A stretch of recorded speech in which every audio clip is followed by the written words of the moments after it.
So this past Saturday, I went and saw a double feature of two movies that came out. One, Night Patrol. The other movie was 28 Years Later, The Bone Temple, which I thought was also another important movie that revolves around some topics that are relevant to what's going on now in today's world. And this movie is a sequel to 28 Years Later. I don't know why they called it a spin-off. It's like a direct sequel to 28 Years Later. And it kind of like finishes off the trilogy that we have with 28 Days Later. It kind of ignores 28 Weeks Later and then goes on to 28 Years Later, then 28 Years Later, The Bone Temple. But this movie is kind of split up into two different plots, one following Dr. Kelson, played by Ralph Fiennes, who is the doctor that is building the Bone Temple, and then the other one following Spike, played by Alfie Williams, after he's found by Jimmy Crystal, played by Jack O'Connell, who's a gang leader who is less about like the survival and more about ritualized dominance. Both stories come together by the end of the movie, and which I think was a great finale. And the epilogue at the end of this movie was crazy. If you know, you know. If you've seen the movie, I'm going to go into this without any spoilers. And this movie dives into the idea that the horror in this movie doesn't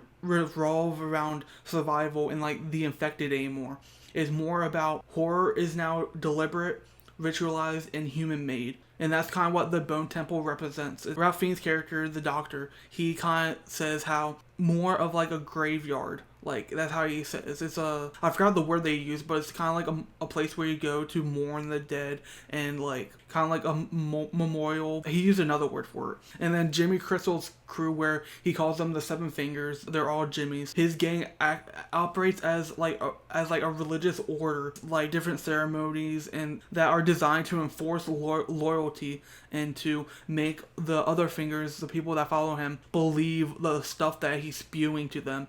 And I think it's a really like great like representation of what's going on now with MAGA and everything. And Spike's induction into this group really does show how desperation and loneliness can be weaponized, how preying on the vulnerable really turns ordinary survivors and ordinary people into instruments of cruelty. And then there's also this one thing in the movie where Dr. Kelson, he makes a discovery, which I'm not going to say what it is because it's a big part of the movie, but it offers a faint like glimmer of hope that I just thought was beautiful. And the movie interrogates whether humanity deserves salvation or whether the virus a reflection of our own brutality and our own like stupidity and ignorance. And after nearly 30 years of collapse, morality has just become unrecognizable in the world of like the apocalypse and the infected. And the movie asks whether people are more shaped by the virus or by the systems of violence that they construct in its aftermath. And there were a lot of great performances in this movie,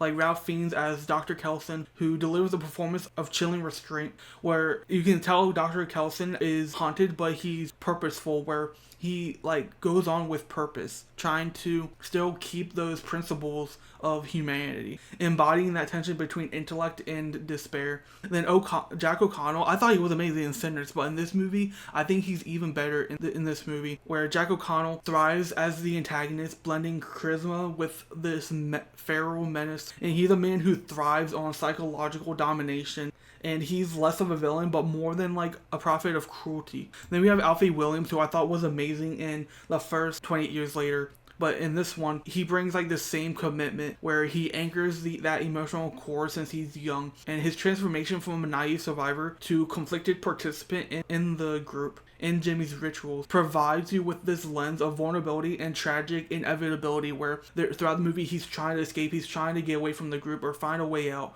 but he just feels stuck and trapped within this circle, where it does portray Jimmy and his group like a cult, and like how when you find yourself in this like circle, in these type of circles, it's hard to find a way out or to find a way to escape. Some other great performances in this movie were G. Lewis Perry as the Alpha, which Dr. Kelson named Samson. He does a lot more in this movie than in the previous one, and that's all I can say without spoiling this movie. But then we have Erin Kellyman, who plays one of the other Jimmys, and I remember her from The Falcon and the Winter Soldier. She was just amazing in this movie, and she kind of like is the one that kind of helps Spike throughout the movie and try to like take care of him in the group. And it's like, this is what we have to do to survive now. Like, there's no going back, there's no leaving. I thought that was another great example of that mentality of like, you're stuck, you're trapped, because this is is like the way things have to be now. And also the director of this movie, Nia DaCosta, I really like her take with this franchise and like this kind of genre. I've seen like 3 of her movies now, the first one being the Candyman reboot,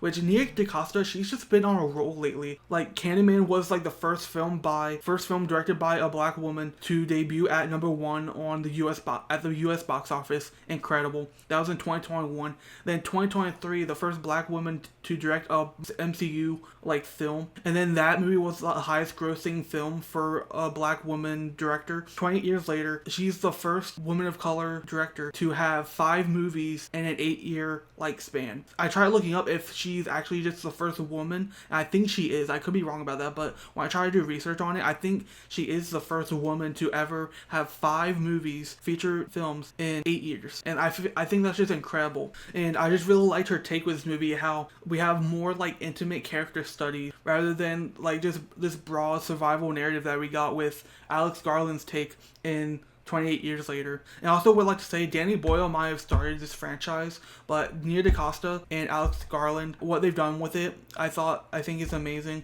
I think they've done better than the original. Because Alex Garland, he wrote Bone Temple. Nia DaCosta, she's the director this time, where I think Alex Garland just did 28 years later, like he directed and written that movie. And I think this one might just be my favorite of the franchise so far. And this movie more focuses on that psychological horror aspect rather than that like bloody like take that we got in, I don't want to say the first one, but in 28 years later. And it's like the violence that is in this movie, it feels purposeful, like really like they use it to highlight that ritual dread rather than just have this chaotic bloodshed we got in 28 years later. And then the Bone Temple sequence at the end of the movie, I thought did really good at resembling like those religious visions more than just conventional horror set pieces. And so yeah, 28 years later, the Bone Temple I thought was amazing. I'm surprised at how much January horror movies have changed over the course of the years. I think I'm gonna make a video on that. The Bone Temple really does expand the mythology